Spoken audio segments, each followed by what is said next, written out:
Just married my coworker in Vegas. You're pathetic, BTW. The words glowed on my phone screen like poison. 8 years of marriage, and this was how it ended. I typed back 3 words, cool, have fun. Then I put my phone down and started laughing. Poor guy had no clue what was coming. Hi, I'm Penelope, and I'm 31 years old.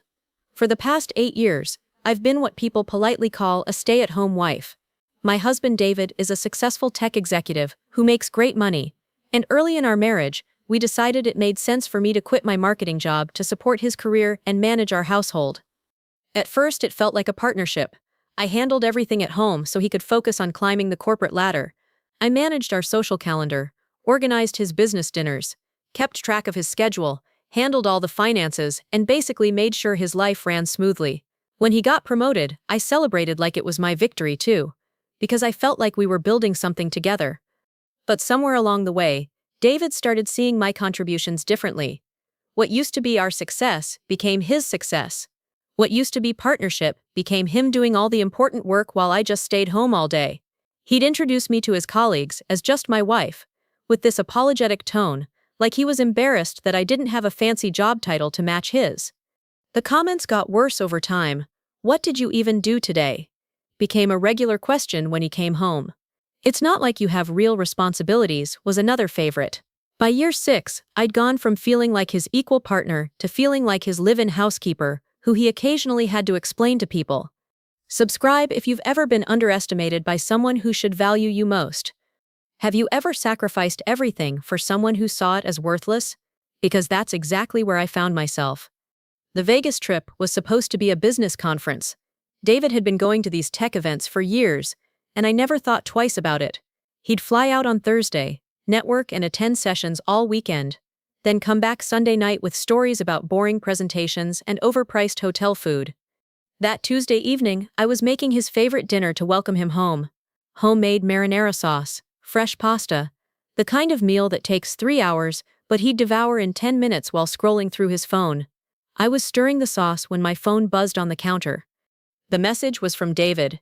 Just married my coworker. You're pathetic, BTW. I read it 3 times before it actually registered. Married. My husband had married someone else, while I was at home making his favorite meal. My hands were shaking when I typed back. Cool. Have fun with that. Within minutes, my phone was ringing. David's name flashed across the screen, and for some reason I answered. Did you seriously just say cool? His voice was slurred. He'd been drinking. What was I supposed to say? I don't know. Maybe act like you care, show some emotion for once. You want emotion? I turned off the stove burner. You married someone else while I was home cooking your dinner. What kind of emotion seems appropriate to you? Look, this was always going to happen eventually. You never contributed anything anyway. Sarah gets it. She has goals, ambition. She's everything you're not. Sarah, his coworker Sarah with the MBA and the designer suits, who looked at me like I was furniture whenever she came to company parties. Where does this leave us? I asked, surprised by how steady my voice sounded. I'll have my lawyer contact you about the divorce. Don't worry, I'm not heartless. You'll get something, but let's be realistic about what you deserve. You haven't worked in 8 years. You don't have skills. This is probably the best thing that could happen to you. Forces you to finally grow up. The line went dead. I stood there in our kitchen, surrounded by the smell of homemade sauce and the life I'd built around making him happy, and realized something important. David was right about one thing. This was the best thing that could happen to me. Just not for the reasons he thought. The first betrayal came exactly 48 hours later. I went to the ATM to get cash for groceries and saw a balance of $127 in our joint checking account. The same account that had contained over $40,000 on Monday morning. David had cleaned us out while I was sleeping. I called the bank, thinking there had to be some mistake. There wasn't. David had transferred everything to his personal account the night before his Vegas wedding. The account I'd been managing for 8 years, where I'd deposited his paychecks and carefully budgeted our expenses, was essentially empty. When I called to confront him, he didn't even sound apologetic. I earned that money, Penelope, you just spent it. I managed our household budget. I paid our bills. Playing house isn't the same as earning money. Sarah helped me realize that supporting a grown woman who doesn't work is basically charity. I wanted to scream that I'd worked harder than most people with full-time jobs, just without a salary. Instead, I hung up and started figuring out how to buy groceries with $127. The second betrayal was discovering what my friends really thought of me. I called my neighbor Jessica to vent about what was happening, and she got uncomfortable fast. Well, Penelope, you have to admit this wasn't exactly shocking. David's been pretty open about how frustrated he was with the situation. What situation? Supporting you all these years while you didn't really do anything. He mentioned at the Johnsons' barbecue last month that he felt more like your father than your husband. The conversation that followed was worse. Apparently, David had been painting me as a lazy burden for months at social gatherings. Jessica, Maria, even my book club friends had all heard variations of the same story. David working hard while his wife sat home watching Netflix and spending his money. We all figured you knew how he felt, Jessica said. Didn't it bother you that he seemed embarrassed by you? I hung up and realized I'd lost more than my husband. I'd lost my entire social circle. People who'd apparently been judging me behind my back while smiling to my face. The final betrayal came when I returned from staying with my sister for a week to clear my head. I used my key to enter what I still thought was my house, only to find Sarah unpacking designer luggage in our bedroom. "Oh," she said, not even looking embarrassed. "David said you'd moved out." "This is my house too. Actually, it's in his name only. He showed me the deed. But don't worry, he said you can take your personal things whenever." She gestured toward the garage, where my belongings were stacked in cardboard boxes like donations nobody wanted. 8 years of marriage, reduced to what could fit in the space where we used to park my car. I looked around the house I'd decorated, cleaned, and loved, now filled with another woman's things, and something inside me finally snapped into place. They thought I was pathetic. They thought I was helpless. They thought I had nothing. They were about to find out how wrong they were. What David didn't know was that while he saw me as a useless housewife, I'd been quietly managing something he never paid attention to, something that would change everything. 3 years ago, my great-aunt Millicent passed away. She was my grandmother's sister, a woman who'd lived modestly but had never married or had children.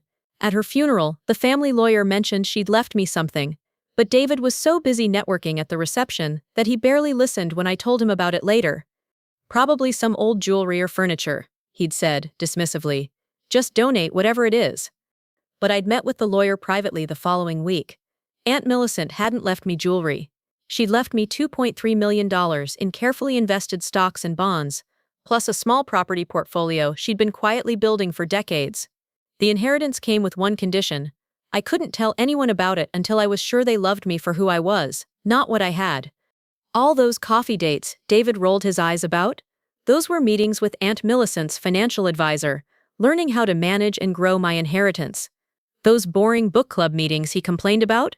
Half the time I was actually meeting with my investment team or the property management company. For 3 years, I'd been living 2 lives: the supportive housewife who depended on David for everything, and the secretly wealthy woman who was building her own empire while he slept. Every month, my investments grew. Every quarter, my property values increased.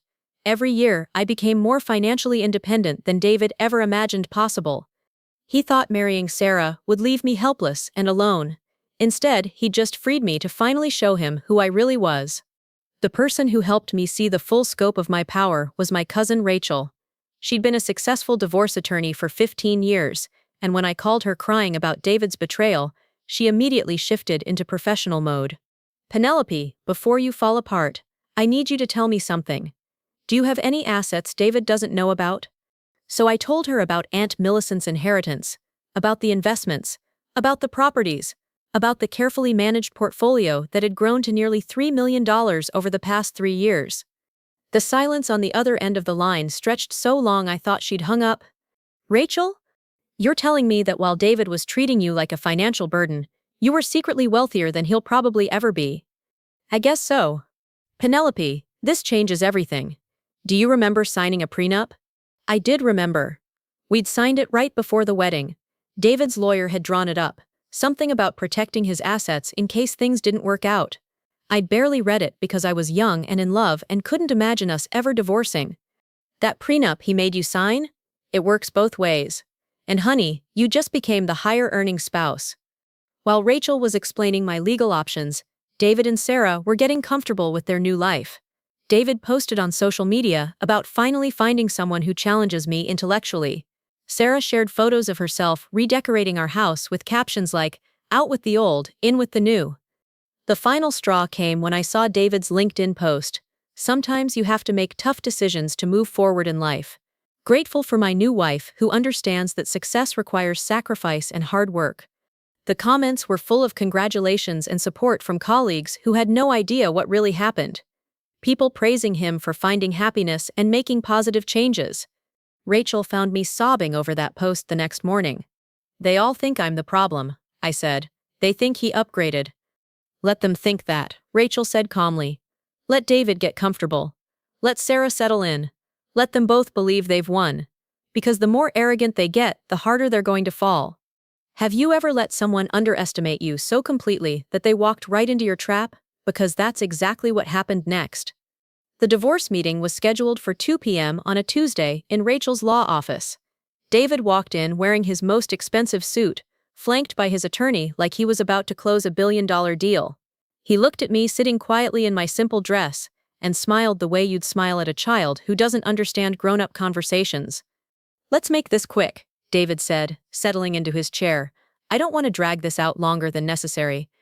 His lawyer opened a folder and slid papers across the table. "We're prepared to offer Mrs. Patterson a settlement of $75,000 and 6 months to find alternative housing." I looked at the number and almost laughed. 75,000.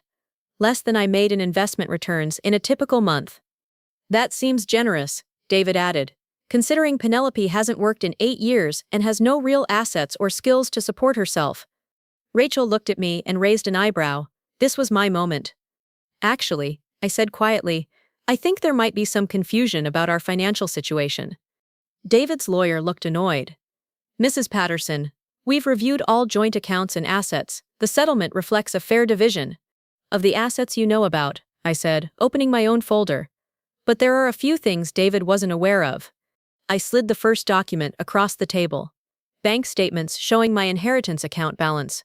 2,847,293 tumlet is mart. David's face went white. "What is this?" "Remember Aunt Millicent?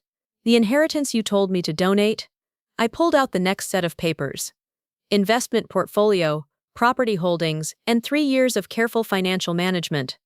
His lawyer was frantically scanning the documents. David looked like he'd been slapped. "This is impossible. You don't know anything about money management. Those coffee dates you made fun of? Those were meetings with my financial advisor. The book club meetings you complained about? Half of them were actually meetings with my investment team." I leaned forward and looked David directly in the eyes. "You spent 8 years telling me I was worthless, that I didn't contribute anything, that I was pathetic for depending on you." I smiled the same smile I'd given him after his Vegas text. "But here's the thing, David. You called me pathetic for depending on you. Turns out, you were depending on me." Rachel slid the final document across the table. "Due to the prenup you insisted on, and given that Mrs. Patterson is now clearly the higher-earning spouse, we'll be seeking alimony payments.